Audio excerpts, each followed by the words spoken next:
उत्तराखंड के कैबिनेट मंत्री बंशीधर भगत हमारे साथ बातचीत के लिए मौजूद है। सर, उत्तराखंड में जो विवाद है भारतीय जनता पार्टी के अंदर, वो थमने का नाम नहीं रहा। उमेश शर्मा काऊ दिल्ली आए, पार्टी के आला कमान से मिले और अपनी शिकायत दर्ज कराई, जिस तरीके से मुख्यमंत्री कार्यक्रम में आपसी गुटबाजी देखने को मिली।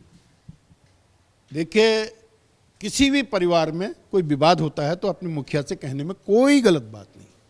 कोई भी बात अपने मुखिया से कहना अपराध नहीं है। किसी को कोई दिक्कत है तो अपने मुखिया से कह सकता है, और अगर आए हैं तो अपनी बात कहने आए हैं, वो कोई विवाद नहीं है। 3 मुख्यमंत्री हो गए उत्तराखंड के अंदर, लेकिन विवाद थम नहीं रहा है। कहीं ना कहीं आपसी गुटबाजी दिख रही है और बीजेपी के तमाम सारे लोग दिल्ली अब दौरा कर रहे हैं। अब मैं दिल्ली आया हूँ, इसका क्या अर्थ है भाई?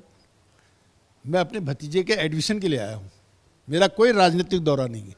अब इसको भी कोई लोग जोड़ें कि दिल्ली गए हैं भगत जी, तो ये तो दिल्ली है, देश की राजधानी है। विभिन्न प्रकार के काम नेताओं के भी पड़ते हैं, जनता के भी पड़ते हैं, तो कोई आ रहे हैं तो उसमें क्या दिक्कत है? ऑल इज वेल है भारतीय जनता पार्टी के अंदर। बिल्कुल ऑल इज वेल, कोई दिक्कत भारतीय जनता पार्टी में नहीं है। खड़ंग पड़ंग होती रहती है, लेकिन ये वो परिवार है, जब फैसला हो जाता है तो सब एक लाइन पर चलते हैं। सर, एक सवाल है, कांग्रेस को लेकर परिवर्तन यात्रा लगातार निकाल रही है और कह रही है कि इस बार बदलाव होकर रहेगा। अब ये तो उनको कहना ही चाहिए, ऐसा नहीं कहेंगे तो क्या रहेगी उनकी बात। लेकिन उत्तराखंड की महान जनता के मन में भारतीय जनता पार्टी है, मोदी है, और इस समय युवा नेतृत्व पुष्कर धामी है। वो पुष्कर धामी को एक बार और मौका अवश्य देने वाले हैं, इसमें कोई दो राय नहीं। सर, आप लोग की तैयारी किस तरीके से, क्योंकि आम आदमी पार्टी कह रही है कि बीजेपी के कई सारे नेता उनके संपर्क में है। अब देखो, संपर्क में तो वहाँ जाए आदमी जहाँ शहद हो। आम आदमी का तो कोई अस्तित्व नहीं है, और कांग्रेस डूबता जहाज है, कहीं संपर्क का कोई मतलब ही नहीं।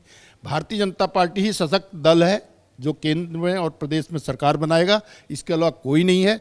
और इसमें नरेंद्र मोदी का नेतृत्व तो इतनी मजबूती के साथ है कि लोग लाख चाहने पर भी उनके खिलाफ वोट नहीं करने वाले हैं, क्योंकि उनको दूसरा कोई नेतृत्व दिख नहीं रहा। सर, एक आखिरी सवाल है, जो आप लोग के विधायक नाराज हैं, जिसमें उमेश शर्मा काऊ का नाम सबसे पहले निकल के आ रहा है, और भी कई लोगों के हैं जैसे उनकी नाराजगी निकल कर सामने आ रही है, तो क्या इन सबको मनाते हुए चुनाव में एक साथ चले जाएंगे आप लोग? उमेश शर्मा काऊ नाराज नहीं है, किसी व्यक्ति के साथ कोई नाराजी है उसका कारण है, लेकिन वो नाराज नहीं है। वो हमेशा भारतीय जनता पार्टी में रहेंगे और अच्छे व्यक्ति हैं, मैं मानता हूँ अच्छे व्यक्ति हैं, कोई किसी प्रकार की नाराजी नहीं है।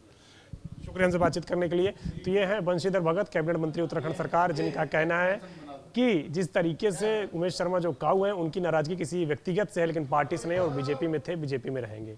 कृष्ण वीरपाल के साथ अविनाश तिवारी, एबीपी गंगा, दिल्ली।